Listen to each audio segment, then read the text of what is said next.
Assalamu alaykum ekranlı görürmen dostlar. Ben Diyalog kanalına bugünkü program riyasatçısı Rabigül.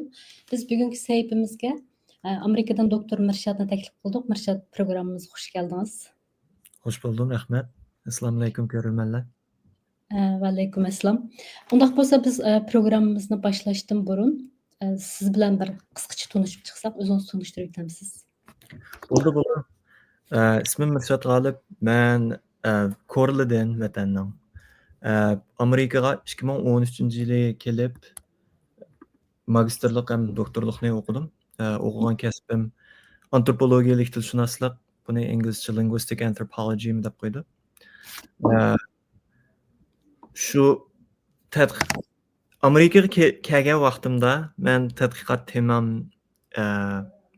maktab iltimos sunganda tadqiqot temam mening masalan ona til saviyasi bilan ikkinchi bir xil tilni o'rganishning munosabati to'g'riliq tadqiqot qilmoqchidim. Chunki vatanimizda bilsizlar Xitoy hukumati qo'sh tillik ma'rifini yo'l qo'yib, amaliyotda u qo'sh til emas.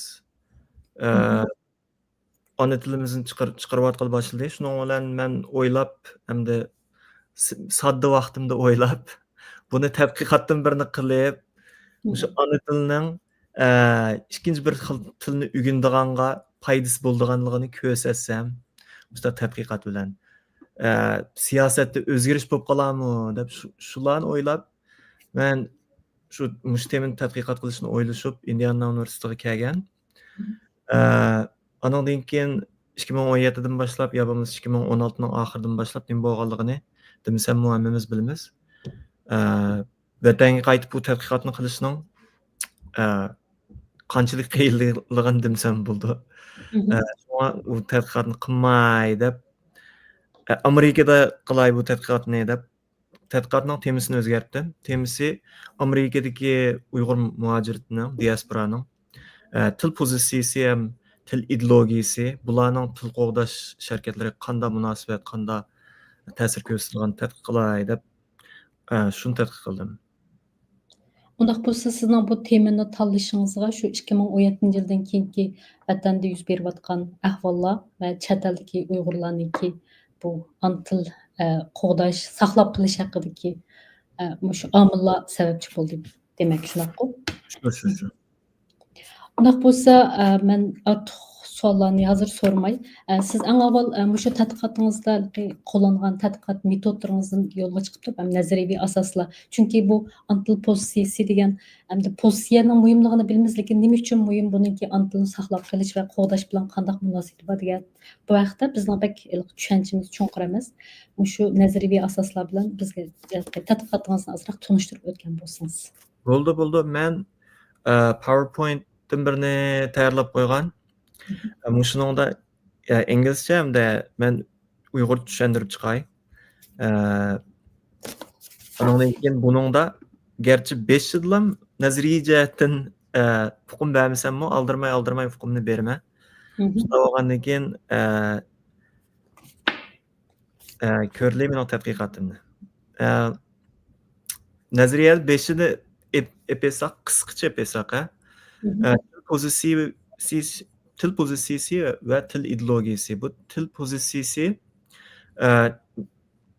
bu til qo'g'dash, masalan, tilshunoslarning til qo'g'dashni tadqiq qilish jihatda nihoyatda muhim rol o'ynab kelgan bir qurollarning birisi bo'lib qoldi. Bu til pozitsiyasi orqali til qo'g'dash sharkatlarini tadqiq qilayotgan 50 yil bo'lib qoldimki, shunga nazariy jihatda bu yengillanishga muhtoj deb o'ylayman o'zimcha. Shunday bo'lgandan keyin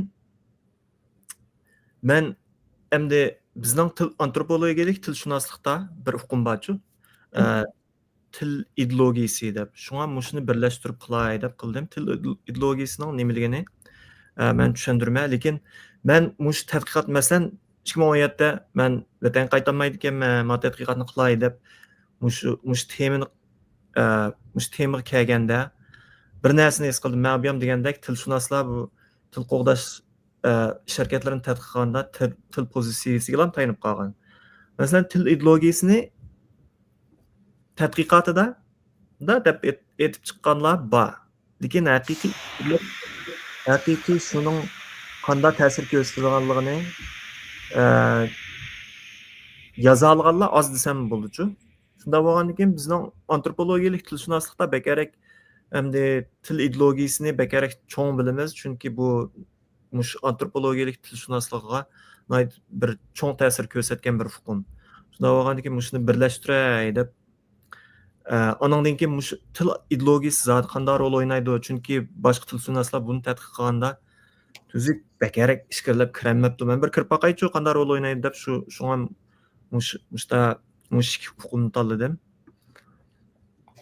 Anandan keyin men hukmni tegimmi ishkirlab sizlarga tushuntirishdim. Bu Amerikaning qanday bo'lganligini, Amerika diasporaning qanday bo'lganligini bir tushunib o'tayli. Joshua Fishman deb bir odam bor. Bu odam shu til qo'g'dash, til saqlab qolishning shu eng dangliq bir olimi desak bo'ldi. Bu odam hamda Amerikalik Amerika nimasidan turib so'zlaydi, ham yozdi. Bu odamning bir yozgan narsa menga ta'sir qilgan narsa The American Experience deb qo'ydi. Bu deyishcha Amerikaga kelgan ko'chmanlar bularning avlodlari faqat ingliz so'zlab bir tilliqlan bo'lib qoldi. Gerçi ko'chman kelgan ota-onalari, ota-bobolari ikki xil til, 3-4 xil tilni so'zlagan bo'lsin, bularning bolalari, avlodlari bir xilliqlan til bo'lib qoldi. Bu Amerikaga xos bir mustabir experience bo'lib qoldi deydi. Bu to'g'ri.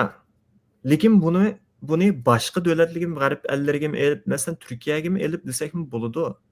Chunki men Turkiyada, garchi o'zim ko'rmagan bo'lsam-mu, Turkiyada turadigan boshqa do'stlarimdan angladim. Turkchilam so'zlaydigan Uyg'ur kichik bolalar bor. Uyg'urchani bilmaydi. Uyg'urcha bilmayyorum deb ishda turib oldi deb shunda dedi.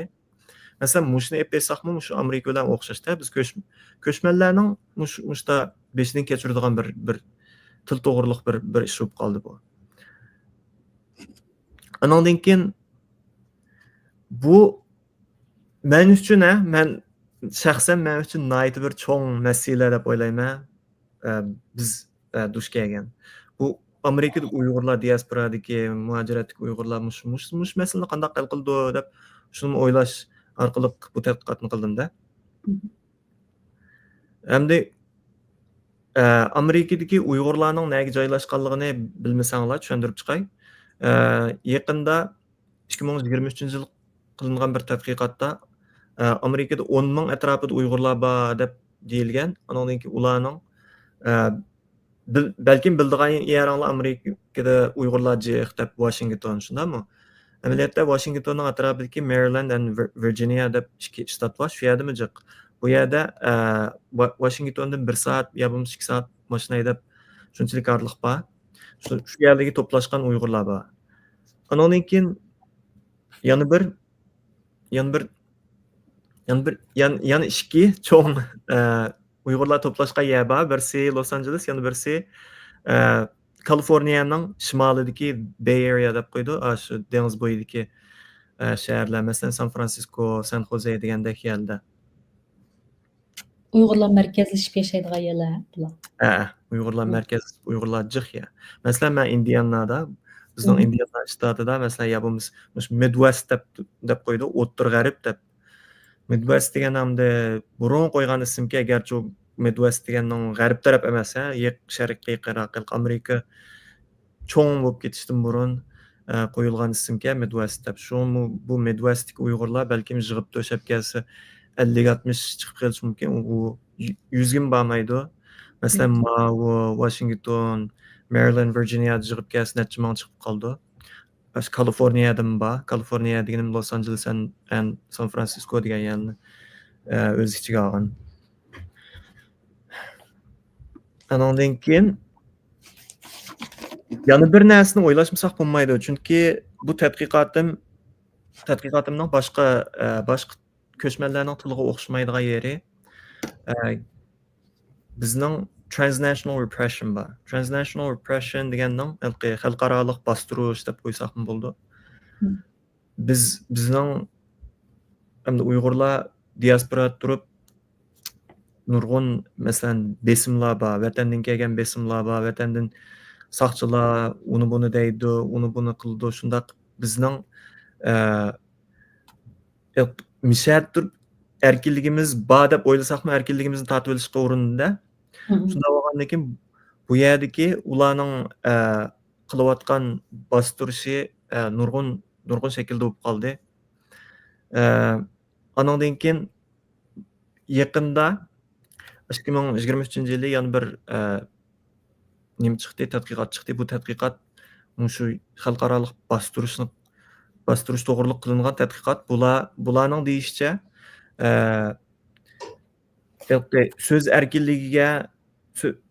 erkinligiga bostirish bor. Andan keyin madaniyatni qo'g'dashdagi har qanday harakatga bostirish bor deb shuni yakunladi. Andan keyin biz buningga nimani qo'shib qo'ysaqmi bo'ldi? Masalan, ona tilini qo'g'dashdagi harakatlarga mushchat xizmatlarga qilgan bostirishim bor deb. Nimishga desanglar, buni men tadqiqotimni e'lon qilganda buni qo'shib qo'yman, chunki balkim anglagan bo'lishingiz mumkin, balkim anglamaysizlar. O'tgan yili Avstraliyadan hamda vatanga qaytqil bo'lgan vaqtlar bo'lib ketdi hozir ba'zan kishilarga. Ba'zan kishilar shu vatanga qaytibdimish, qaytsa Avstraliyadan-chu. Qaytsa bularni vatandagi saqchilar so'roq qilibdimish. So'roq qilib, sen nimishga ona til maktabida dars o'tsa, sen nimishga mush ona til maktabiga berib, ona tilini qo'g'daydigan darslarni bersa deb mushta savollarni so'rabdi. Hatto bolalarni bağan bolalarni balangmi bor degandek. Va shu Bolalar emas, bolasini bağan bolalarga qaratilgan. Bağan bal to'g'ri. Rahmat mushni qo'shib qo'yganingizga. Mushta ishlar bo'lgandan keyin bu ham xalqaro bostirish tilimizga bor-da. Andan keyin ularning deyishicha ba'zan odamlar dars o'tmaydigan to'g'riliq balkim bolasini til maktabiga berganga shuningga so'roq qilingan bo'lishi mumkin. Shunga demoqchi o'g'lim, bu yerdagi yakunimiz tilimizmi bor, madaniyatga kulturg'lam emas. Bu bostirish. Endi boshqa tillarga, boshqa ellarga silishtirsak Amerikani, masalan, Kanada va Ukrainaliklar Kanadada nayt ko'p. 3 qitim nayt cho'ng ko'lamda Ukrainaliklar Kanadaga ko'chibdi-ka. Birinchi dunyo urushidan burun shu atrofida. Ikkinchi dunyo urushining atrofida andan keyin ikkinchi dunyo urushidan keyin o'sha 3 do'lqin bo'lib nayt cho'ng ko'chibdimish bular. Bular yangi 5 yil borganda yez qishloqlarda o'tiraqlashib, o'tiraqlashib, o'zining Ukraina tilini nayt yaxshi qo'g'dab ekanmish. Andan keyin 21-asrga kelganda Ukraina tili Amerikaning eng yaxshi Kanadaning eng yaxshi saqlangan bir ko'chman tilining orasidan eng tez yo'qolayotgan ko'chman tilining orasiga tushib qoldi. Nimishga desanglar, birsi bu Kanadadagi Ukrainaliklar burunqi yez qishloqlarda to'planib o'tirishini bu ish yo'qolib ketdi. Bag'an siri shahar ichiga ko'chib, ishlanib shahar ichiga ko'chib qolgandan keyin bularning til muhiti yo'qolib ketgan gap. Andan keyin Ukrainalik bo'lib hozirgi yoshlardan so'rasa, sen o'zingni qanday qilib Ukrainalik kimligingni ifodalaysa desa, bu yoshlar nima debdi bu tadqiqotda? Yoshlar, "Voy, men mushu kulturimni saqlab qolsam bo'ldi. Men nimaga berib, chirkovga berib, mushu bizning jamoat bilan tang tavib qilsam bo'ldi. Shu men Ukrainaning nimasini, kimligimni saqlab qolganim shu" deydi. Bu yerda til yo'q-da. Shunga bu bir cho'ng masala bo'lib qolgan. Bularning tilini yo'qolib ketishidagi Kanadada. Andan keyin biz Amerikadagi Xitoy tilining nimasiga ahvoli qarab baqsaqmi bo'ldi. Men bir mushu tadqiqotimga selishtirgan vaqtda Philadelphia deb Amerikaning burungi poytaxtida qilingan bir tadqiqotni ko'rdim. Bu tadqiqotda aytilishicha endi Xitoy bizmi Xitoyni ancha-muncha tushunamizku. Xitoy ota-onalar nihoyat qattiq qo'lga bolalarni shu Xitoycha maktabga bor deb zo'rlab opirib o'zining Xitoylik kimligini kallasiga ichirdimi deb shunda bir xil ideya bor ekanda. Endi Bu savol so'rasam, bu bu yerda iliqi maktablar butun kunlik maktablarmi yoki qandaq? ya, hafta oxiri maktabi, hafta oxiridagi maktab. Endi misal bir huquqni ko'z qo'shib qo'ysam, obiyam men deb o'tgan Joshua Fishman deydigan olim.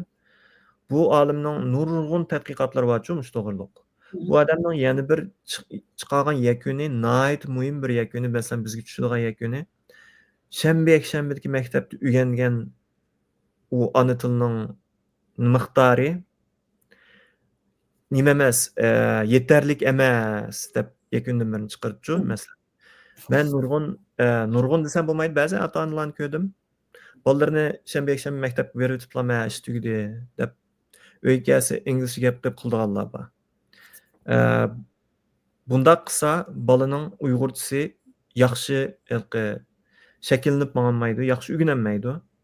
Buni tadqiqot qilib men demasam haq tadqiqotni qilib chiqarayotganda buni. Shunga mushuni qo'shib qo'yay dedim. Andan keyin temaga qaytib kelsak, bu Xitoyning qilingan tadqiqotida Xitoy to'g'riliq, ko'chmali to'g'riliq. Bularning ota-onalari shu degandek Xitoy kimligi va Xitoycha nihoyatda cho'ng bo'lib bolalarga ish kuzatib kallasi o'rnatib olsam deb shunday qildik. Bolalari kichik vaqtda yoqtirdik buni. Voy men o'rganyapman deb Xitoycha o'rganyapman deb shanba-yakshanba berib o'rganishni qat'iy bir yuk deb bilolmaydik-ku. 12 yosh atrofida bo'lib yoki uningdan eshib ketgandan keyin bu bolalarning isyon ko'tarish chiqadi. Bu bolalar bormayman deb, bormayman maktabga. Shanba-yakshanba boshqa bolalar, mening savodoshlarim ahlar o'ynayotsa, men maktabga berib o'rganish qilib nima ish qilaman deb bu bolalar qarshilik ko'rsatdi. Andan keyin shunda o'ylab, bular o'zining ota-onasining o'ylagan Xitoy kimligi bilan ularning o'ylagan Xitoy kimligi o'xshamaydi-da. Ularning kallasida ularning kimligi, ular Xitoy American, Chinese American. Ularning ota-onasining o'ylaydigan Xitoy kimligi, u Chinese degani, bular bir xil yot tuyuldi ekan-ku. Shunga ularning deyishicha, men senga o'xshash ota-onasiga, men senga o'xshash vatanga qaytib, u yerda turib qilmasam, men amerikalik tursam, men nima ish o'rganaman? Hozir mushunchalik o'rganganim yetarli emasmi deb shunda deb qarshilik ko'rsatib, ham bu yerdan davolg'ish bo'ldi ekanda.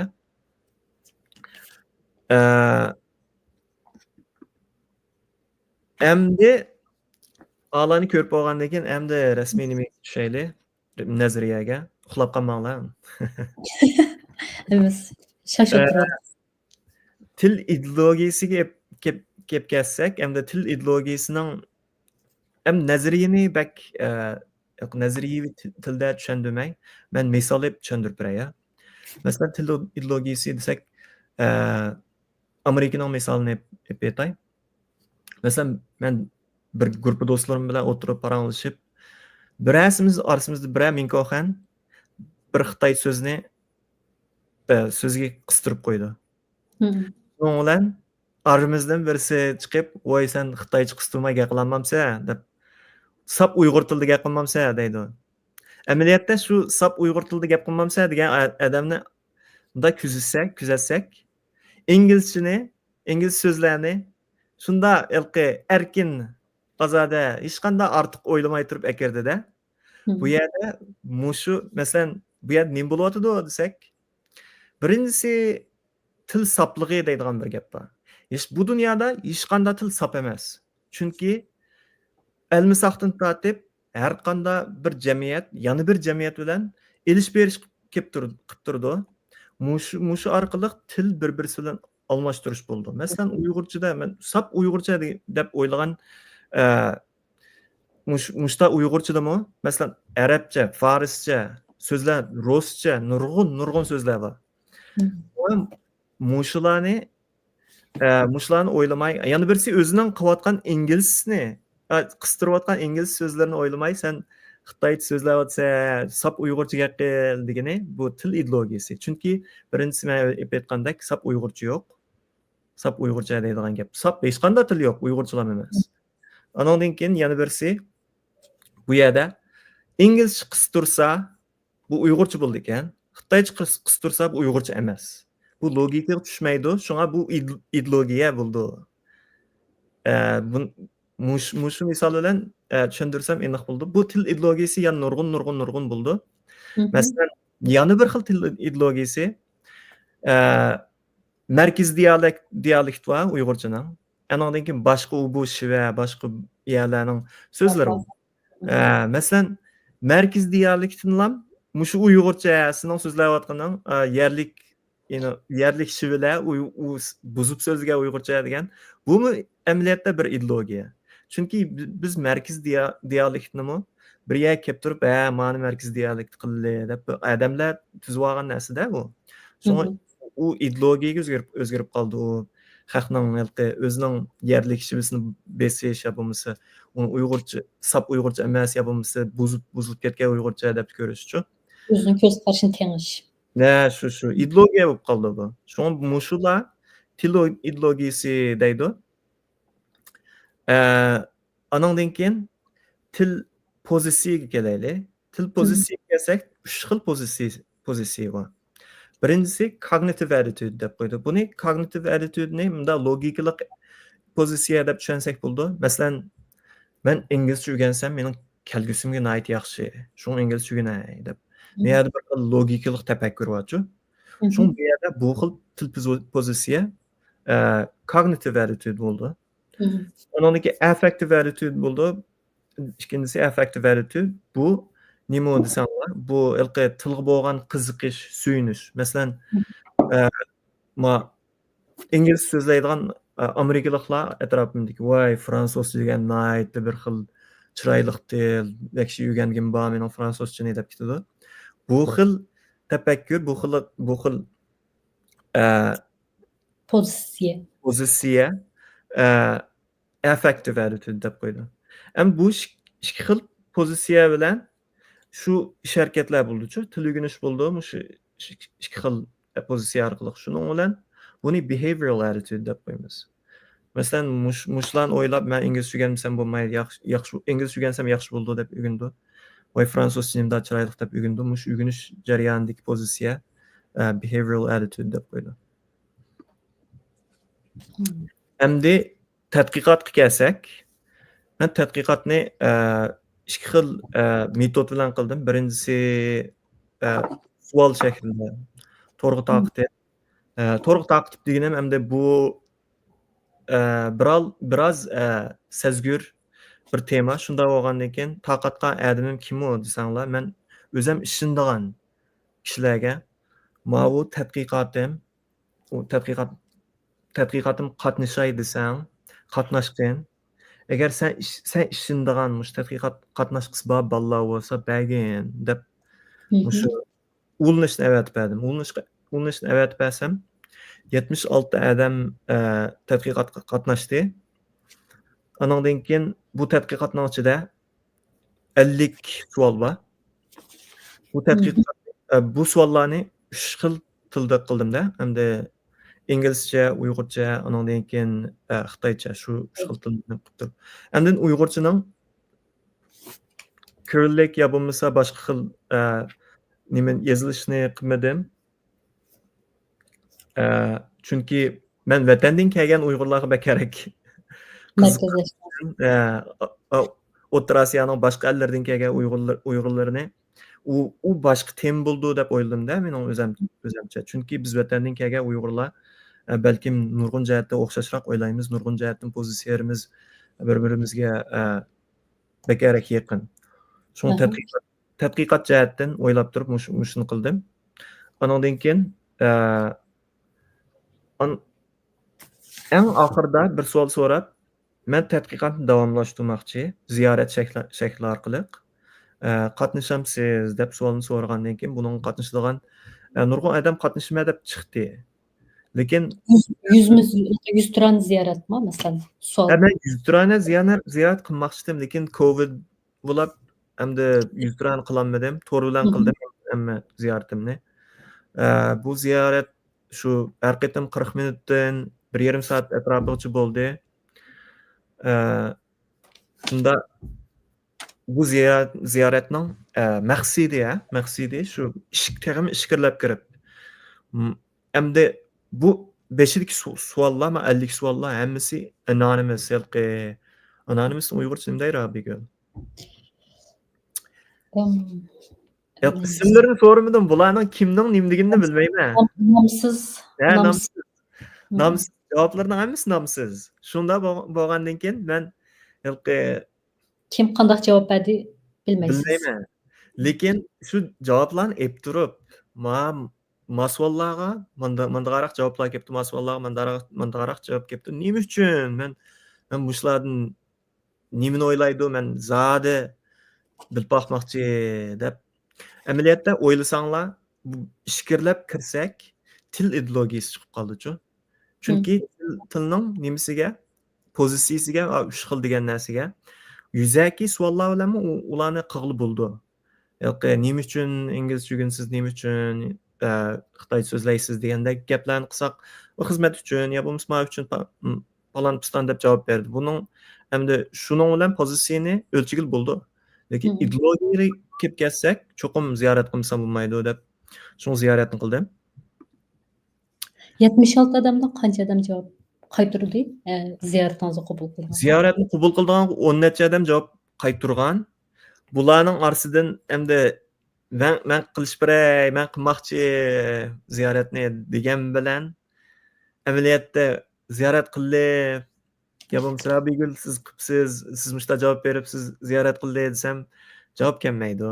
Shunda bo'lib 4 odamdan javob keldi, 4tini ziyorat qilib oldim. 4 mu xil yaxshi bo'ldi. Amaliyotda bu ziyorat qilishga 4 odamning xil jiqson sifir berdi. Shunga men ulardan ayt xo'sh. Endi men u so'rgan 50 savolning javobining son sifirga kelsak, buning ichida inglizcha nimani tanlagan, savollarni tanlagan kishilar 36 nafar bo'ldi. Uyg'urchani tanlab javob berganlar 29 nafar bo'ldi. Xitoychani tanlaganlar 11 nafar bo'ldi. Masalan, bu yer hammani tushuntirib o'tmay, nurg'un nim bor bu yerda, son sifir. Degandek mushta 50 savolning yaxshi yeri mushta aniq son sifirga erishib bo'ldi.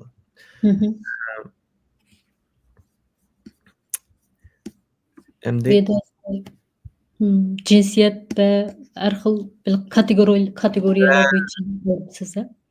Kategoriyalarga bo'ldim. Masalan, jinsiyatning gapini qilsak, mening mush tadqiqotimga o'xshaydigan bir tadqiqot bo'lindi.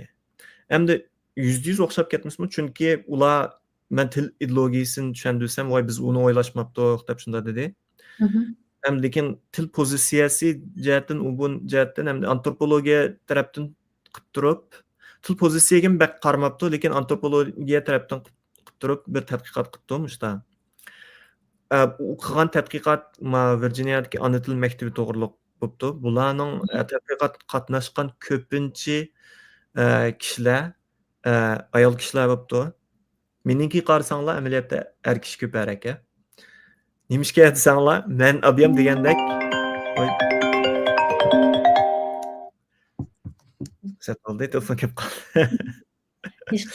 Nimishga desanglar, men ob'yam degandek men o'zim ishindigan, men o'zim ishlalaydigan, ma odamga men %100 ishinaman deb shu urinishni berdimda savollarning. Shunga mening endi ko'pincha og'inam endi kishida, hamma og'inam kishi desam bo'ldi. Shunda bo'lgandan keyin shularga bersam, shular ko'parak o'zaro taqib, undan keyin balkim ayollarga bergan bo'lishi mumkin. Shunga kishining nimasi soni sal to'g'riroq. Lekin yana bir tadqiqot, men deb o'tgan yana bir tadqiqotning nimasi ularning deyishicha, masalan, Rebecca Claflin degan professor yana bir Uyg'ur tadqiqotchi bilan qildi. Bu tadqiqotni kimligini unutib qolibman, lekin ularning ko'pinchisi ayol kishi. Shunda bo'lgandan keyin ularning deyishicha, hech kimizning tadqiqotini birga kelsak, teg'imi yaxshi ko'rgil Uyg'urchaning mushta til qo'llashning sharkatlarini teg'imi yaxshi ko'rgil bo'ldi deb. Shunda dedi. Bir-birini to'liqlaydigan natijaga chiqdi. Bir-birini to'liqlaydigan. Sizning bekarak kishiniki, bizning bekarak ayol kishiniki deydi. Ha, deb qo'ydim. Teg'u u maqolani o'qimadim, e'lon qilamiz deb shunda deganda bir o'qisam bo'ldi u maqolani. Endi nimaga kelsak, temamizga kelsak, bu yerda kimlik ham faxrlanish deydigan bir gap bor. Bu kimlik ham faxrlanishni tilshunoslar, shu til qo'llashni tadqiq qilgan tilshunoslar bekarak e'tibor berdi. Chunki nimishga desanglar, kimligi qancha kuchli bo'lsa, ham undan qancha faxrlansa, burun qilgan tadqiqotga qaraganda-chu, tilning qo'g'dilanish harakatlari ham xizmatlari ko'parik bo'lamish. Ham bekarak g'albilik bo'lamish. Bu til tadqiqotchilarining ko'z qarashimi? Ko'z qarash emas. Bu nima? Natijani ko'rda, mush tadqiqot natijalari.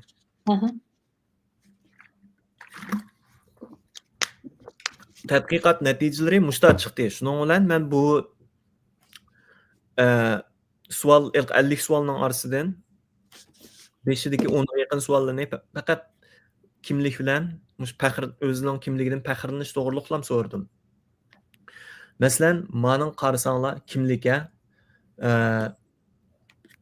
o'zining Uyg'ur kimligi qanchalik kuchlik, yo bo'lmasa Xitoy kimligi qanchalik kuchlik, Amerikalik kimligi qanchalik kuchlik deb qarasanglar, Uyg'ur kimlik kuchliklari nihoyat jiq. Ondan keyin Amerikalik deb qaraydiganlarmi xili jiq. Ma ranglar moslashmay qilishi, men rangni o'zgartgandim qaranglar ballar. Shun qop-qora chiqib bir yeshil bilan kul rang chiqyapti. Ma ranglar bir-birisiga bek yaqin ekan-to'q. Shun aniqroq qilay deb o'zgartib olsam, ranglar o'zgarmadi ustidagi. Lekin ma u Uyg'ur kimligi, Uyg'urcha emas, Uyg'ur kimligi, Amerika kimligi, Xitoy kimligi. Shunda bo'lganki, Xitoy kimligidan qattiqlan men o'zimni Xitoy his qilmayman deydiganlar nihoyat jiq. Shunda bo'lgan. Qilmayman deydiganlar jiq. His qilmayman deydiganlar o'zini Uyg'ur his qildiganlardanmi jiq?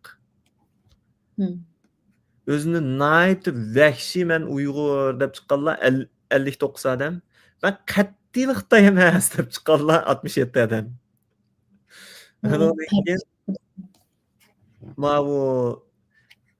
Bu collective group identity deb bir narsa oldim. Grup kimlik. Milliy kimlik bulamda. Milliy kimlikka yaqin. Shunda bo'lgandan keyin men Uyg'ur jamoatiga yaqinroq his qilaman o'zimni deb chiqqanlar 65. Men Xitoy jamoatiga qattiq yaqin emas deb chiqqanlar 65. Men kichayotgan mandali chiqdi-da bular. Andan keyin o'zidan faxrlanish his qildigani, masalan, yerda Uyg'ur kimligi, Amerikalik kimligi, Xitoy kimligi va o'zining Uyg'ur kimligidan nihoyat faxrlanadiganlar 59, o'zining Xitoy kimligidan nihoyat faxrlanadiganlar yoki qat'iy faxrlanmaydiganlar 72. Shunday bo'lgandan keyin Amerikalik kimligidan faxrlanadiganlarmi xil jiqam, ya'ni 30 odam bor, 30 kishi bor. Endi pozitsiyaga kelaylik. Pozitsiyaga kelsak, Uyg'urchaning kognitiv pozitsiyasi, logikalik o'ylab Uyg'ur yaxshi deb turib chiqadigan pozitsiya yomon emas desak bo'ldi. Va birinchisiga masalan Uyg'urcha nihoyat muhim, ham o'rganmasak bo'lmaydi deb mushta Uyg'urcha o'rgansak yaxshi deb o'ylaydiganlar 65 odam chiqdi. Inglizchani 65 odam chiqdi. 20 adam chiqdi. Andan keyin boshqa xil tillarim bormi deb so'radim. Boshqa xil til deb. Boshqa xil tillarim 10 adam shunda deb chiqdi. Andan keyin men yerda bizning kelgusidagi avlodlarimizning Uyg'urcha o'rganishi zarurmi deb shuni so'radim. So'rsam vahshiy zarur, yo bo'lmasa nihoyat zarur deb chiqqanlar qirg'ish bo'ldi. Andan keyin zarur emas deydiganlar bir adam. Bir adam chiqdi. Anladım. Bir adam chiqdi. Bir adam chiqdi. Shunda bo'lgandan keyin bu cognitive attitude bo'lib qoldi. Hamda affective attitude qarasak, bu yerda yana Uyg'urcha bo'lgan suyunish xil yuqori deb qarasak bo'ldi. Amerikaga kelib Uyg'urcha bo'lgan sevgisini unutmagan, ya bo'lmasa Amerikaga kelib Uyg'urcha bo'lgan suyunishi yetilib qolganlar bo'lishi mumkin. Chunki o'zimizning madaniyat tilini bostirishlarni o'rgangandan keyin, his qilgandan keyin shakllangan faxrlanish hissiyoti. Shu.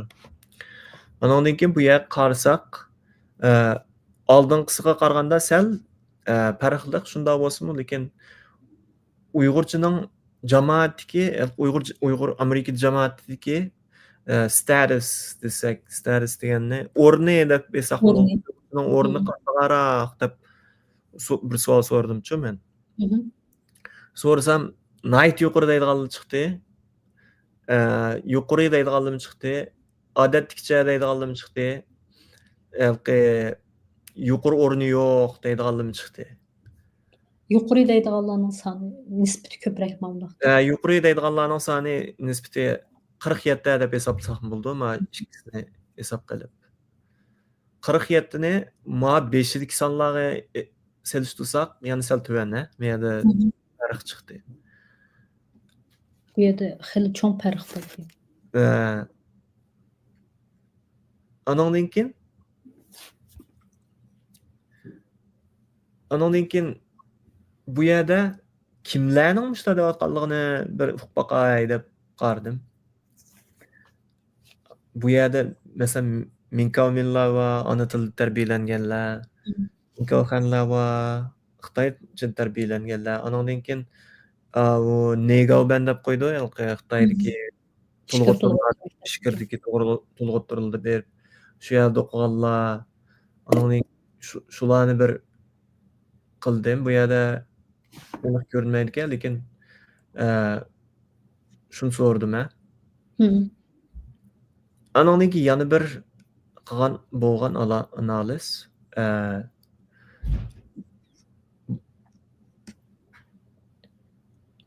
Uyg'urchaning competence degan Uyg'urcha saviyasining qanchalik yuqoriligi to'g'riliqni qildim. Masalan, Uyg'urcha saviyasi qancha yuqori bo'lsa, Uyg'urchaning o'rni shuncha yuqori deydiganlar jiqga.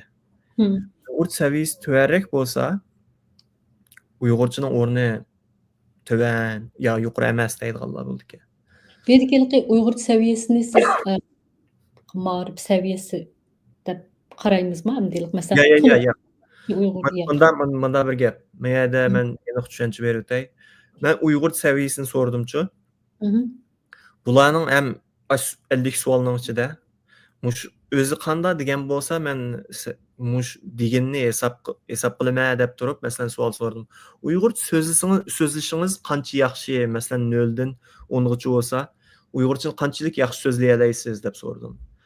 Uyg'urcha anglab qanchalik tushuna olasiz 0 dan 10 gacha. Uyg'urchani qanchalik yoza olasiz 0 dan 10 gacha. Shunda deb saviyasini shunda o'lchadim. Endi men rasmiy o'tirib paranglashib, bir narsa yozg'izib, o'lchagan bo'lsak yaxshi bo'ldi, lekin uningga imkoniyat bo'lmadi. Shunga o'zlari saviyasi mening Uyg'ur saviyam qancha yuqori degan bo'lsa, shuncha bekarak Uyg'urchaning nimasi o'rni yuqori Amerikada deb shunda bildik. Andan keyin bu yerda nimaga qarasak, bir qiziqarli chiqib qolgan bir transfer. O'zini masalan men bu yana bir sual sordum-da, özüne qanchalik dindarlygyny. Bu ýerde men mescidge baramdy, 5 qetim namaz okumdy, taň berip, taňnym qyp, ony enykligydek bolup bolammy dep, şu nim digen bolsa şu boldy. Özüne kança dindar digen bolsa, hemde ilki Uygurçynyň orny ýokary diýdiganlar azarak boldy eken-çi. Meselem manyň garasaňlar. Mişede şundagarak nim çykyp galdy. Ben bu şu dokulatınızda tunji qatim alganda bu netijeden bek heyran kalgandım. Şu bir heýran galarlyk bir netije bolup galdy şu. Hemde hemmisinde emas, hemmisinde emas. Dindarlygyň muşu Uygurçynyň Amerikadyk orny ýokary diýdigan muş pikirde bolgan muşu hani Uygurça süýnüş dep bir bada muş pikiriniň içinde.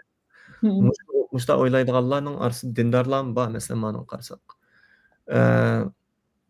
Demek bu netije mutlak emas diýen gep şu. Mutlak emas, mutlak emas. Elbetde mutlak emas. Lekin muşunyň ilki dindarlaryň arasynda Uygurçynyň orny ýokary emas dep şunda garaşylygyň barlygyny bir xil adamny da çüçtüdi. Ben ýa görgende çüçtüdi desem buldu, çüçüp ketken. Şu Dastlapda alganda men bek heyran kaldım. Hem keyin azrak Amerika jemgyýetini analiz kılıp öz konuňymda buna azrak jogabyny tapgan buldum. Şunda boluşy mümkin. Ele utogurlyk baranlasak buldum. Ma nimeler tüýgenden keyin. Ananiki ýany birsi garasak behavioral attitude. Men İş hareket pozisiýasy. Oy men manguzusyny unutyp men go.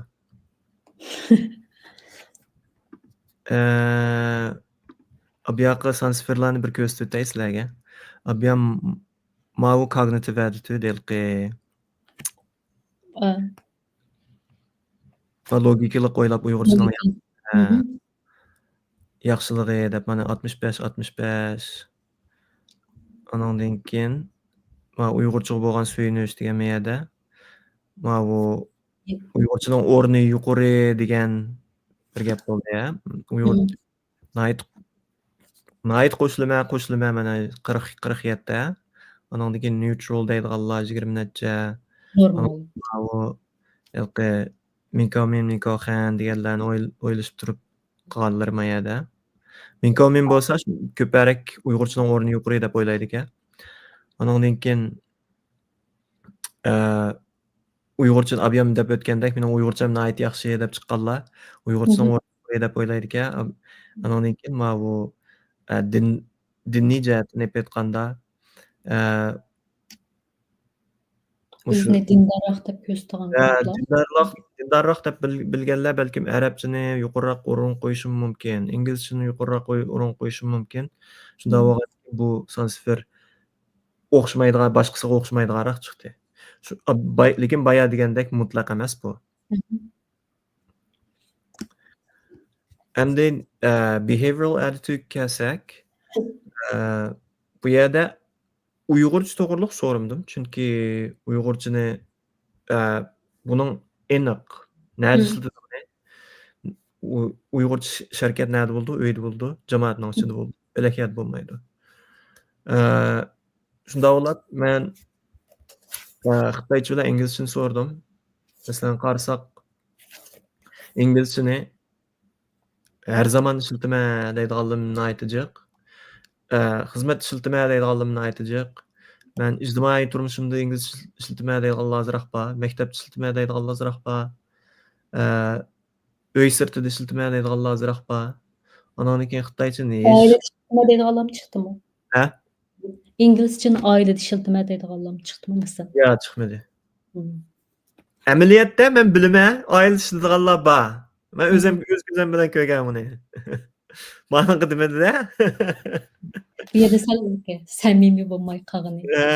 Özü sel eski kaldymy bunu demeýi dep. Usyny. Anandan keyin Hytaýça kelsek, hiç gaçan Hytaýça işletmeýmän diýdiganlar näit köp boldy.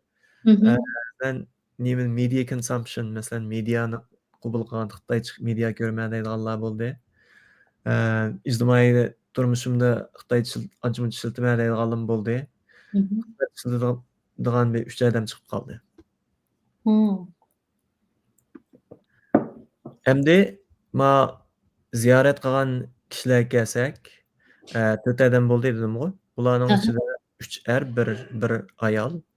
Eee, mush tadqiqotni qilgan vaqtda bularning yashi bu yerda. Men qilishni o'zgartirishni unutib qoldim-ku. Mana 3 bir ayol bularning yashi mishada. Hı hı. Birsi vatanda tug'ilib cho'ng bo'lgan xil bir vaqtcha. Anandan keyin Amerikaga chiqqan. Yana birsi kichik vaqtda Yaponga berib, anandan keyin Amerikaga chiqqan, 10 necha yoshga kirganda. Anandan keyin bir qiz u Yaponda tug'ilib, Amerikaga nihoyat kichik vaqtda ko'chgan. Hı hı. Anandan keyin bir erkakimiz Amerika o'sha tug'ilib cho'ng bo'lgan. Amerika'da. Hı. Mushta dadamni ziyorat qildim. Endi bularning til ideologiyasini o'rgandim. Hı hı. Til ideologiyasini yana bakarak kirib, ishqilab tushunamiz desanglar, mushlarning til ideologiyasi bilan tushundiray. Masalan, birinchi til ideologiya bu yerga qarasak, bu kishining til ideologiyasi vatanda bo'layotgan ishlar, mushu bostirilish, bizning mushu Duş kelayotgan meseleler. Hı. duch kelayotgan masalamiz mush kishining til ideologiyasiga bo'lgan ta'siri. Ta'sirlam emas, mush til ideologiyasini shakllantirdi desakmi bo'ladi-da, mushdan. Bu kishining deyishicha, Uyg'urcha, Uyg'ur kimligining olib bo'lmaydigan bir qismi. Hı Agar bir hı. Uyg'ur so'zlamasa, Uyg'ur bo'lmaga ta's dedi. Uyg'ur emas demadi. Uyg'ur Hı. bo'lmaga ta's dedi. Ha. Anandan keyin ikkinchi kishi Yaponiyaga kichik ketib, Amerikaga 10 necha yoshga kelgandan keyin bu ko'pni ko'rganda, dunyoning ko'p vatandimi vaqtini bilgicha tug'gan masalan. Shunda bo'lgandan keyin bu kishining o'ylaydigani bakarak Uyg'urcha kimligimizning bir qismi. Shunda bo'lsa biz dunyoviy bir ko'z qarash, dunyoviy bir puhra bo'lmasak bo'lmaydi. Hı Shuni hı. boshqalarni o'rganishimiz kerak, boshqa madaniyatni o'rganishimiz kerak deb mandaqaroq gap qildi. Hı hı. Anandan keyin 3-chi qizga kelsak, bu qiz Yaponda tug'ilgan bo'lsa-mu, Yaponning tug'ilgan nimasi memory deb qo'ymizmi Uyg'urchada? Eslime, hatırla. Aslimalari, to'g'ri, rahmat. Aslimalari yo'q deyarlikkan. Hı So'ng hı. Amerikalik qiz desakmi bo'ldi, Uyg'ur Amerikalik Uyg'ur qiz deb.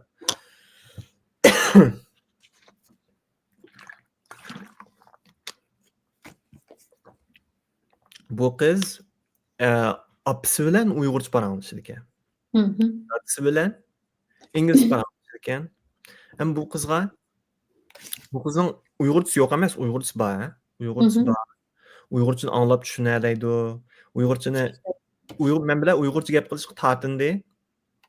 Lekin Hı. anglab tushunib, opasi bilan Uyg'urcha gaplashgandan keyin bu qizning Uyg'urchasi xillam bor-da. Hı hı.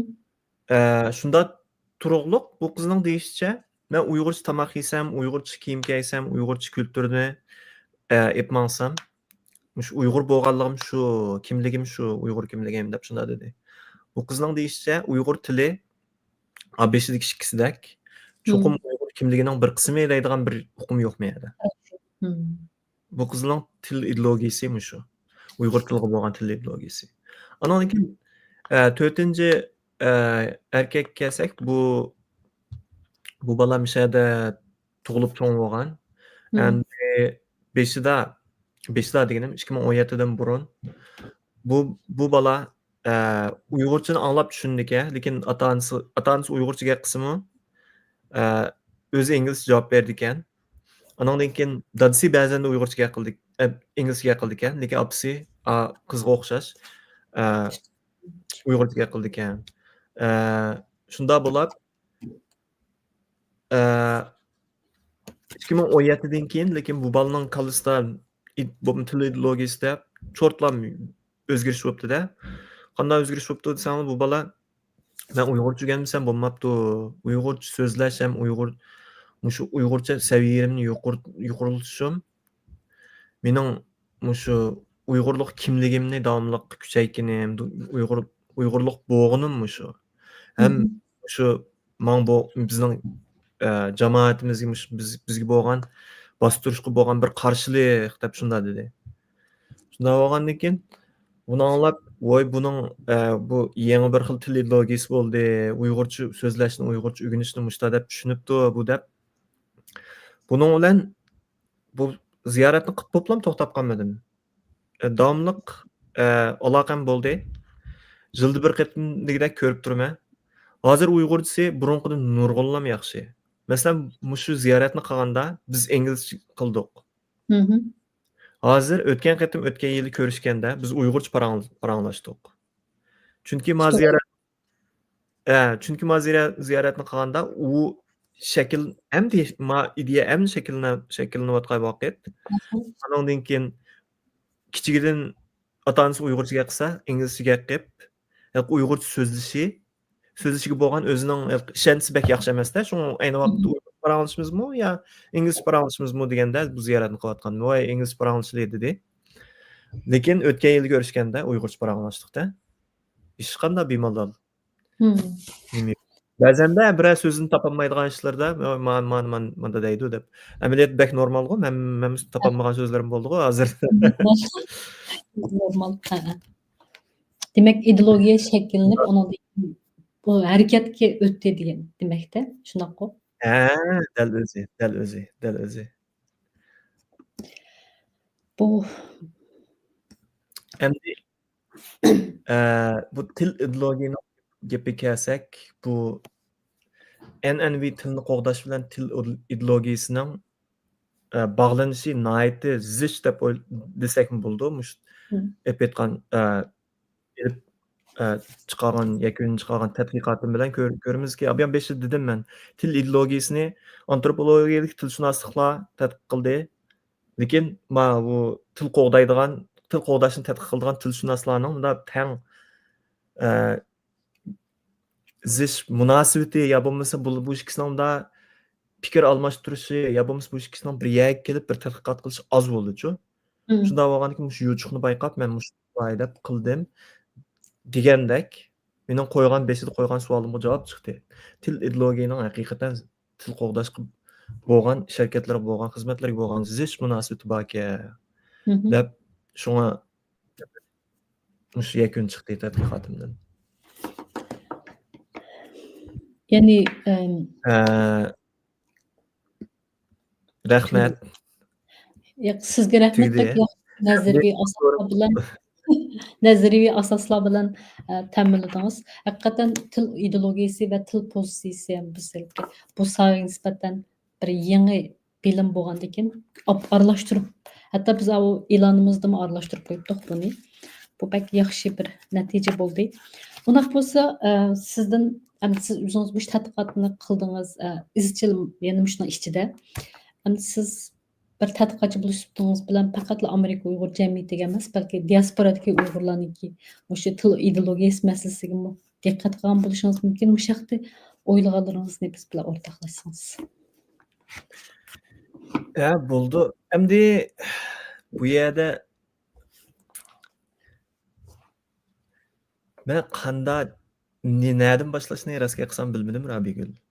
Mening ko'rganlarim ko'p bo'ldi. Mush tadqiqotni qilish jarayonida, Amerikadagi jamoatlar aralash jarayonida. Bir endi amaliyotchan men endi bu yerda men birinchisi bir tadqiqotchi-ku. Tadqiqotchining eng muhim vazifam men tadqiqot qilsam bo'ldi. Boshqa ishim yo'q mening.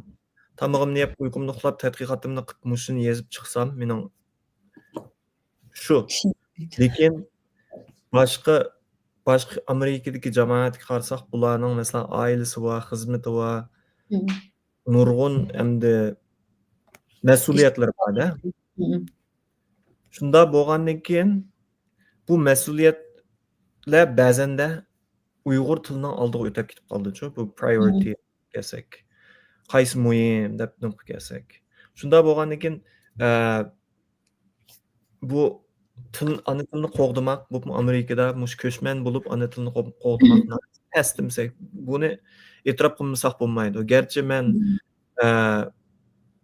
hammamiz uyda Uyg'urcha so'zlasak bolalarimizga, hammamiz mushu tilni qo'g'dab ep maqsaq, avlodlarimizni Uyg'urcha so'zlaydigan mushta ep maqsaq deb mushta arzu umidlarim bor. Lekin bu men hozir deb aytgandek night taskan. Shunda bo'lsa-mu, men yana bir tadqiqotni sizlarga deb beray. Bu tadqiqotni bu PowerPoint'da yozmadim. Tadqiqot desanglar, bu tadqiqot manda bir masalaga qarta qilingan. Uydagi tilni kim uydagi tilni kontrol qildi, uyda so'zlanadigan tilni deb mushta tadqiqotdan birini qildi-da. Ko'chmanlarning uyida. Kimga desanglar, bolalarga. Ailevi tilni kontrol qo'llanadi. Nimishga desa, bu birinchisi deb o'tmay ketsam bo'lmaydigan bir narsa. Bu ko'chmanlarning ko'pinchisi working class deb qo'yibdi, ishchilar. Endi Amerikaga selishtirsak, biz Amerikadagi Uyg'ur jamoatining nima saviyasi, o'qish saviyasi, unvonlari yuqorilarni aytib ko'p. Bular balkim birga bir selishtirmoq tez bo'lishi mumkin shu jihatdan. Lekin mushu ishchilar ko'p bo'lgandan keyin bu ishchilarning ingliz saviyasi tuvan bo'lgandan keyin bular ko'pincha vaqtlarda bolalarga tayinib turib, hukumatning bu qildigan ishlari yo bo'lmasa pravining ishlari yo bo'lmasa to'q pul to'laydigan ishlar, suv pul to'laydigan ishlar bu mushu ishlarda bolalar tarjimon bo'lib, endi bu bolalar bo'lmasa qilolmaydigan yerga tushib qoldi ekanda. Bu bolalar mushlarni qilib berish orqali bir kuchga bo'lib qoldi ekan uyning ichida. Men mana desam shu deydigan bo'lib qoldi ekan.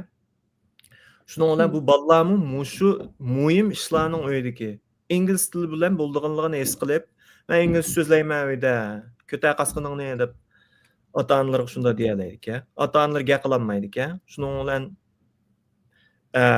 o'zining ona tilini yo'qotib qo'ydigan ish bo'ldi ekan. Lekin azroq upper class nima ingliz yaxshi ko'chmanlar, o'zining hojatini o'zi chiqa oladigan ko'chmanlar, sen uyning ichida ona tilingni so'zlamasang bo'lmaydi deb men bildigan bir misol bor. Bir fransuz uyning ichida, uyning ichida emas, bolalari o'ziga fransuzcha gap qilmasa, men tushunmadim nima deganingni deb turib oldik. Ingliz samolyot night yaxshi uning, ingliz maqola yozdi. Shunda turug'liq bolalar kelib inglizcha qilsa, men tushunmadim nima deyapsa deb turib oldik. Shunda deb turib, ondan keyin bolalarni fransuz so'zlaydigan qildi-da u. Bizni bu yerda selishtirib bo'ldigan yer mushu. Nimishga desanglar, birinchisi bizning maktabimiz yo'q. Shanba abiyam deb o'tgandek, shanba o'qigan maktab u natijasi bek oz bo'ldi ekan. Yetarlik emas. Shunga uyning ichida yetarlik emas, shunga uyning ichida cho'qim Uyg'urcha gap qilmasak bo'lmaydi. Endi shuning natijasi biz boshqa tillarning qo'g'dilinib mengayotgan tadqiqotlarni ko'rsak, shu uyning ichida qilgan til bek muhim rolni o'ynaydi ekanda. Bayam degandek men fransuzcha gap qilsam nima deganini tushunmadim men deb. Turvag'anning foydasi bo'ldi ekan keyingi avlodga. Yana birisi Mishel bir narsa men bir chog'larda Uyg'ur tilining oilaviy til bo'lib qolganini bir xil qabul qilamay shunaq ko'nglim yerim bo'lib ketgandi. Demak, hozir oilaviy til bo'la olishimi mavjudligining texi cho'ng rolni o'ynaydi. Agar biz qo'limizdan kelib boshqa til Uyg'ur tilini boshqa ishlatadigan boshqa sahnlarni uyushtira olsak, tayyorlay olsak, u yaxshi. Lekin bizning bu jihatdan qila oladiganimiz oz. Endi qilishga urinamiz. Masalan, bizning Amerikadagi Uyghur American Cup'da futbol o'ynash jarayonida Uyg'urcha so'zlashga tavsiya qilamiz hamma mayirlarni, hamma ternerlarni Uyg'urcha so'zlasanglar, biz buni tavsiya qilamiz deb.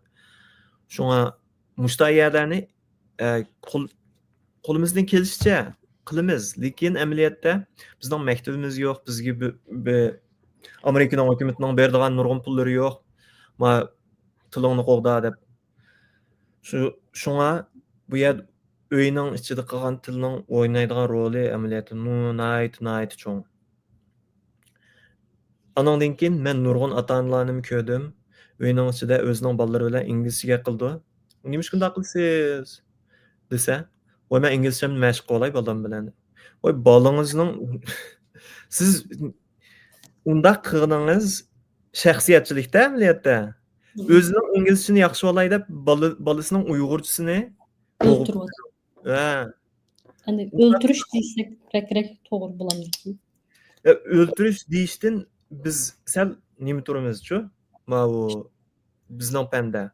Chunki bir til o'lidi deydigan gaplar burun jiq chiqadi, masalan 2010-yil atrofida. Amaliyotda tillar o'lmaydi ekan. Tillarni qaytirib akagil bo'ldi ekan. Masalan, Amerikadagi yerlik indianlarning o'ldi deb qaralgan tillarning bir ikkini qaytadan tirildirib ekyotidi. Shunga o'ldirish deydigan bir so'zni ishlatmaydigan bo'ldi hozir. Burun bek ishlatdi. Shunga nazariyalarda bu beklik o'lgan tillarning o'limi deb. Bek ishlatdi. Shunda bo'lgandan keyin menchi bo'lsa u bir shaxsiyatchilik, bolalarining tilining o'rganishi, taraqqiy qilishini bo'g'ib qo'ydi. Hamda yana birisi men obiyam degandek bu turmush besimining bir qismi bo'lishi mumkin. Men ingliz tilini xizmat ishlatgandan keyin qancha yaxshi so'zlasam, oilamga shuncha yaxshilik qila olmayman. Shunga men inglizchamni yaxshilay, bolam bilan inglizcha paranglashay deydigan bo'lishim mumkin. Lekin haqiqiy his qilsak, Amerikada inglizchani mashq qiladigan muhit nihoyat ko'p. Uyning sirtiga chiqsaq ham butunlay inglizcha muhit. Inglizcha yaxshiligi bo'ldi. Hamda bu o'zimiz shaxsiyatchilik qilib, uyning ichida bolalarimiz bilan ingliz so'zlab mashq qilma desak, bu menchi bo'lsam, hamda men tadqiqotchi qalpog'imni elib etib turib Uyg'urlik kimligim bilan so'zlasam, menchi bo'lsa bu bak shaxsiyatchilik bak bo'lmaydigan. Undaqda shu oxirgi natijada endi yozaverdi o'zingizning o'sha diasporadagi ko'z ishingizga nisbatan aytganda, sizcha siz oldin qatam masalan Parijda bolalar bilan uchrashdingiz, Uyg'ur tilining oilaviy til bo'lish nisbati xeli yuqori. Amerika jamiyatida emas.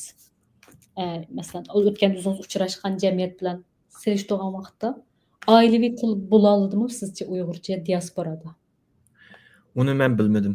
Uni tadqiq qilib, haqiqiy keng ko'lam tadqiq qilib, qilmasa uning savolning javobini topmoq tez. Men Yevropada ko'rgan Uyg'ur bolalar qarasam, oiladagi tili Uyg'urcha bo'lishi nihoyat shundadek qilib turdi. Lekin bu yerda yana bir gap bor. Bu yerda shu leksiyaga kelgan bolalar, Uyg'urchaga bo'lgan suyunishi, qizg'inligi bor bolalar ota-onasining shunday bo'lganligidan bo'lishi mumkin. Hamda ular qarab turiblar, mush Uyg'ur tili butun Fransiyadagi Uyg'urlarning oiladagi tili bo'lishi mumkin desak, unda desak bo'lmamdikin deyman. Chunki shu faoliyatga kelgan odamlar qiziqadigan odamlar. Ularning oiladagi Uyg'ur tili Uyg'urcha til bo'lishi mumkin. Lekin faoliyatga kelmagan, yuzlagan, balki minglagan Uyg'urlar-chu. Ularning oiladagi tillari qanday til bilgili bo'lmaydi-da, uni men tadqiq qilmay turib. Shunga bu savolingizga javob bera olmayman, Rabigul. Lekin emniyetde mundaq so'rab baxtım, emniyetde men o'zim shu ishning ichida bo'lgandan keyin hamda yillardan beri ona tili o'qitish bilan shug'ullanayotgan bo'lgandan keyin ozdir ko'pdir kuzatman mush jihatda. Sizning kuzatishingiz qanday? Voya deb o'tganimdek bir chaqlarda men Uyg'ur tilining oila tili bo'lib qolgan shu o'rniga bek ko'nglim yerim bo'ladi. Lekin hozir Qarasam Uyg'ur tilida oila tilimi bo'lolmabdi. Chunki men Yevropadami jiq Uyg'ur aileler bilan uchrashib keldim. Haqiqatan bak ümidsizlanib ketdim. Endi men shu ana til o'qitishi bilan shug'ullangan bo'lgandan keyin ümidsizlikning ichida ozgina umidni ching tutib menyapman. Lekin hozir chet eldagi Uyg'ur tilining ahvoli amaliyotda bizni bak umidlantirayotgandek bir natija yo'q chet elda Uyg'ur tiliga nisbatan. Shu. Men bu Yani sizning tadqiqotingizning logikasi bo'yicha aytganda, diasporada Uyg'urlarda bir aniq bir til ideologiyasi shakllangan odat yo'q. shakllanmadi. Masalan, bizning masalan o'sha Uyg'ur tilini qo'g'daymiz deb o'ylaydigan kishilarning birinchi diasporadagi birinchi vazifamiz Uyg'ur tilini qanday qilib oila tili qilamiz deydigan mush savolni qo'ysak bo'ldi. Uyg'ur tili oila tili bo'lolmasa boshqa yerga borolmaydi. Diasporada bo'lib muntazam ma'rifi bo'lmagan bir ahvolda saqlab qolish faqatla mumkin emas. Hamda bir tilning ma'rifdan cheklanishi amaliyotda o til uchun bir xatarlik ahvol. Biz hozir ahvollarni hargiz tasavvur qilib til bilan ifodalab beradigan holatda emas. Lekin diasporadagi Uyg'urlarning hozir birdan bir qalalaydigani shu sizning deganingiz bo'yicha aytganda Uyg'ur tilini ma'rif oila tili qilib saqlab qolish. Buning uchun shu bir mustahkam til sog'lom bir sodiq bir til ideologiyasi shakllanishi kerak deb o'ylayman. Albatta, yana bir men shu ko'rayotgan ota-onalar deb bamisam bo'lmaydigan bir gap. Masalan, nurg'un ko'chmanlar Amerikaga olamdi, Yevropaga olamdi, boshqa yerga borgan nurg'un ko'chmanlar mening yeshimiz cho'ng farqi yo'q. Ularning bolasi bo'lyotidi, oilasi bo'lyotidi. Endi bizdan burun bo'lgan Uyg'ur ko'chmanlarimiz bor. Ular bolalarini tarbiyalab boqqan. Bizning yeshimizning atrofidagi bir ishki Uyg'urlarni ko'rdim. Ularning endi Uyg'urcha bilan bo'lgan munosabati nihoyat bir murakkab munosabatda. Men burun o'ylab boqmabdiman. Chunki men unda ko'chmanlarni ko'rib boqmaganda mening o'ylaydigan narsam nihoyat shu hozirgi narsa deb o'ylab ekanman. Hozirgi tilni qanday qo'daymiz, nima qilsak bo'ldi deb. Lekin amaliyotda biz mishada tilni yaxshi qo'g'dayanmisak, keyingi avlod tilni yaxshi o'rganamasa, o'zidan bir xil o'zining tilidan, o'zining kimligidan yaxshi faxrlanib, bir xil secure, bir xil bexatarlik, bir xil es qilolmasa, bir xil ishonch qilolmasa, Uyg'ur tili bilan bo'lgan munosabat, Uyg'ur madaniyati kimligi bilan bo'lgan munosabat bir xil bak murakkab bir narsa bo'lib qoldi ekan. Bu til jihatdan aytsak, masalan, o'zini Uyg'urcha so'zlamay turibmi, Uyg'ur es qildi, albatta. Lekin Uyg'urcha so'zlaydigan vaqtda bir xil nomus qildi ekan. Nimishki nomus qildi ekan desanglar? Biz masalan nurg'un diasporadagi nurg'un Uyg'urlar yangi keldi-ku. Uyg'urcha so'zlaymiz biz. Uyg'urchani yaxshi so'zlab ham bayam deb o'tgandek, nurg'un kishilar va Uyg'urcha so'zlayapsan, o'zing qanday Uyg'ur deysan deb bunda savoldan birini qo'ygan. Bular mushta kishilarni ko'rib, mushta fikrlarni anglab, ular qattiq uyat bo'ldi. Bu uyat bo'lgandan keyin Uyg'urcha o'rganish tegim taslimdi ekan. Bu psixik jihatdan o'ylab baqsaq bo'ldi. Mo'yar munda murakkab bir ish kelib chiqqandan keyin ba'zi ota-onalarni ko'rdim, keyin cho'ng bo'lganda o'rganib oldi Uyg'urchani deb. Keyin cho'ng bo'lganda o'rganolmaydi ekan. Nomus es qildi ekan o'zining o'rganmaganligidan burun. Jiroq turdi-da bundan. Ota-onasini ayiblaydisi asli. Ayblamaydi asli. Pushaymonlar bo'ldi ekan. Shunda bo'lgandan keyin mushtatda o'ylab turibmi, farzandlarimizni Uyg'urchani hech bo'lmasa o'gitib bo'lgandan keyin yaxshi so'zlaydigan bo'lgandan keyin nima ish qilsang qilaman deb men sana o'gitib bo'ldim-ku, mening vazifam shu deb keyin endi cho'ng bo'lgandan keyin o'zini Uyg'ur es qilamdi, Uyg'ur so'zlamdi, o'zining ixtiyorida. Biz endi erkaklarda ixtiyoriy. Lekin cho'ng bo'lishdan burun bularga Uyg'urchani o'gitib o'zimizning vazifamizni bitirib olsak, keyin andan keyin onda murakkab Uyg'urcha bilan bo'lgan murakkab munosabat bo'lmaydi ekan-chu. Haqiqatan bu yer yanada shu o'zligi kimlikdan faxrlanish, o'zining milliy kimligini oldingi birinchi o'ringa qo'yish, shundoq bir ideyada cho'ng qilish muhim hamdi. Bundaq bo'lgan vaqtida, ya'ni bir vaqtda o'ginadi, ma'lum bir vaqtga kelganda. Hamda siz bu antropologlarning nuqtai nazaridan chiqib turib qaradingiz, men bir tilchi bo'lish üstün bilan men tilchilarning nuqtai nazaridan chiqib turib qarsam, masalan, hozir hamda biz dunyoda miqyosida 7 mingdan ortiq til ishlatilyotir deb qaraymiz, bilimiz. Shunday natijada shunday. Ammo buning ichida Abaytın programdan avval qarab baqandim. Qarsam, yani 3190 necha til hozir ham xatar ichida deb. Bu xatar ichida deyishning sababi bu til avlodlarga o'rgatilmaydi, ya'ni avlodlar bu tilni ishlatmaydi. Shunlashqa mushunaq tillar xatar ichida. Buningga endi Uyg'ur tili noiti yaxshi tushdi. Lekin men xaritasiga qaragandim, qarsam til xaritasida faqat Uyg'ur tilini ko'rsatmabdi, faqat bizning vatanda Shibalarning tilini, andan keyin Aynu tilini ko'rsatibdi. Hamda bu tillar degan yeziqi yo'q tillar hamdi. Ular necha yil bo'ldi men oliy maktabda o'qiyotgan vaqtimda xatar ichida u til. Ular u tadqiqot tadqiqot bo'lib ketdi. Masalan, men dissertatsiyarimda mush to'g'riliq bir shubhat bir narsa yozsam, bu hech qanday munosabat yo'q-ku tadqiqotim bilan chiqirib deb turib oldi. Mening ustozim deb qo'y. Voy, munosabati bor-ku, ma'ni tushunsak, andan keyin Uyg'urcha diasporadagi Uyg'urlarning qanday tadqiqot qilish kerak, til qo'g'dash kerakligini tushunamiz desam, sinovchi mush Uyg'ur Amerikadagi Uyg'ur diasporaning orasida qancha odam mushuni tushundi.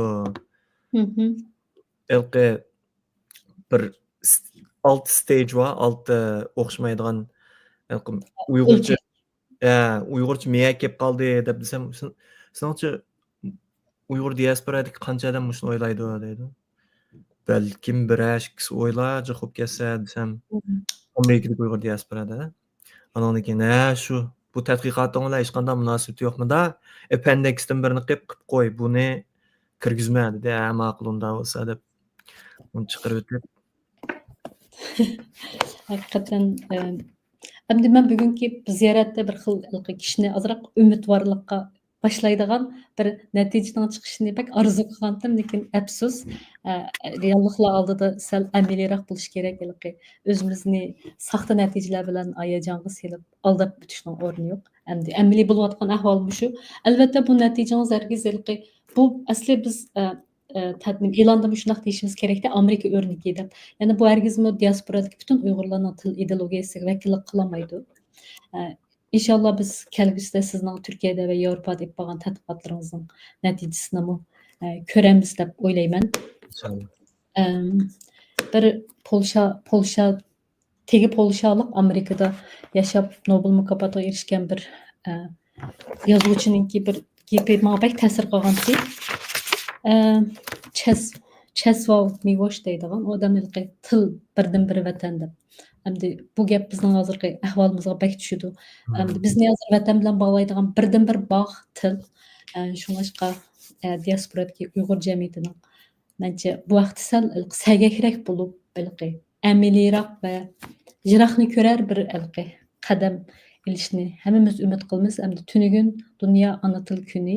Mush munosabat bilan dunyodagi barliq ona tiliga havaskor, ana tili uchun Uyg'urcha tafakkur qilgan barliq Uyg'urlarning ana tili bayramiga muborak bo'lsin. Sizning yana qo'shimcha qiladiganlaringiz bormi, Mirshad? Bugun programmamiz 1 soatdan ortiq davomlashibdi. Asli savollarga